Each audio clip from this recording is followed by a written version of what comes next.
Ibintu byahinduye isura abaturage bati se ji twaraziranguye ku mafaranga menshi cyane ku giciro cyo hejuru ngo tuzicuruze kandi twe tuzi ko zujuje ubuziranenge imyaka isanga ine tuzicuruza ni gute zitujuje ubuziranenge. Iyi nkuru yameze kuba incamugongo abazifite mu mpande no mu mpande kuzimena bikomeje kuba ikibazo nibwo abanyamakuru bateranye babaza umuvugizi wa RIB ndetse n'umuvugizi wa polisi mu mpande no mu mpande baravuga uti dusobanurire ko abaturage biri gukomeza bikagorana ibintu byagenze bite izi ji ndetse n'ibinyobwa ko bimaze igihe bikora kandi bizwi ko biri mu gihugu ibi bintu byaje kugenda gute. Ndagira ngo mutege amatwi mwumve uburyo umuvugizi wa RIB ndetse na Dr ndetse n'umuvugizi wa polisi icyo baje kuba babikomoraho ngayo nguko amakuru yose ndetse n'ibihano n'ibifungo aba bantu bagenewe byose biri muri iki kiganiro. Iracyari MJ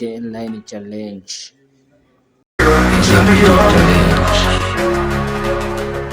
Fashwe mu n'urumogi byagenze bite? Urumogi buriya urumogi nabwo mu bintu byose hafatwa byinshi.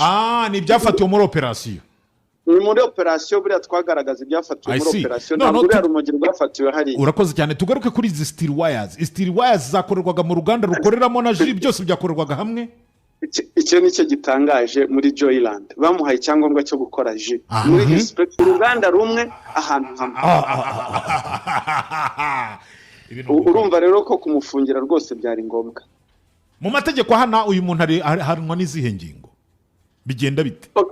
Bakurikiranweho ibyaha bitandukanye barimo guha umuntu ikintu gishobora kwica cyangwa gushegesha ubuzima gihanwa n'ingingo y'115 y'itegeko riteganya ibyaha n'ibihano muri rusange. Igihano baramutse babimenyeshejwe n'urukiko igifungo hagati y'imyaka 2 n'imyaka 3 n'ihazabu hagati y'300 na 500.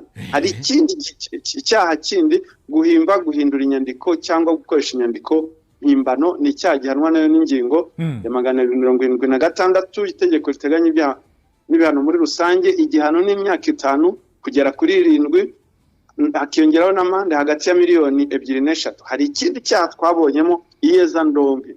Iyezandonke ni ukugaragaza ko nukoza indonke wabonye mu buryo butemewe n'amategeko ariko ukagaragaza ko wabonye mu buryo bwujuje amategeko.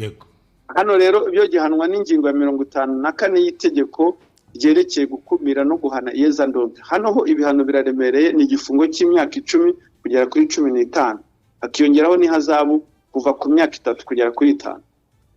Hari no kutamenyekanisha icyaha cy'ubugome cyane icyaha cyakurikiranyweho abayobozi b'inzego zibanze batuye muri kariya gace. Nabo bafite dossier noneho barimo rwose ntabwo bagombaga gusigara kuko bagombaga gukurikiranwa kuko hari ibyo bita kubazwa inshingano. Niba uri umuyobozi w'inzego zibanze ukaba mu gace uyobora ubizi neza ko hari ibikorwa bikora hariya ugaceceka hari ikintu cyakwibazwa. Gusa iperereza ntabwo ryarangiye turacyakora iperereza tumenye impamvu bari abayobozi b'inzego zibanze bakora raporo ntigera aho igomba kugera babibona bakicecekera. Ibyo ngibyo ni ibintu bigaragara. Wabonye mu mafoto naguhaye aho amazi ava muri ruganda rwa Joyland agenda akajya mu byatsi. Harashya completely. Ibaze rero mu gifu cy'umuntu bigenda gute? Ushobora kwibaza mu gifu cy'umuntu uko bigenda. Hanyuma Maurice unyemereye hari ubutumwa tugenera ba rwiyemezamirimo. Please go ahead.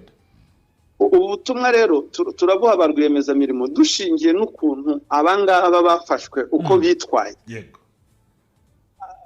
Kuba rwiyemezamirimo ntibimuha ubudahangarwa bwo kuba atakurikiranwa n'amategeko igihe cyose yayarenzeho. Bitwaye gute? Kuba rwiyemezamirimo ntabwo bimuha ububasha cyangwa uburenganzira bwo kudakurikiza amategeko avuga ngo jewe ngo narashoye amafaranga menshi ngo nishyura imisoro ngo natanze akazi ngo muza akazi abantu nahaye akazi ngo muzi ko nishyurira na mitiwere abantu ibihumbi bingahe hano.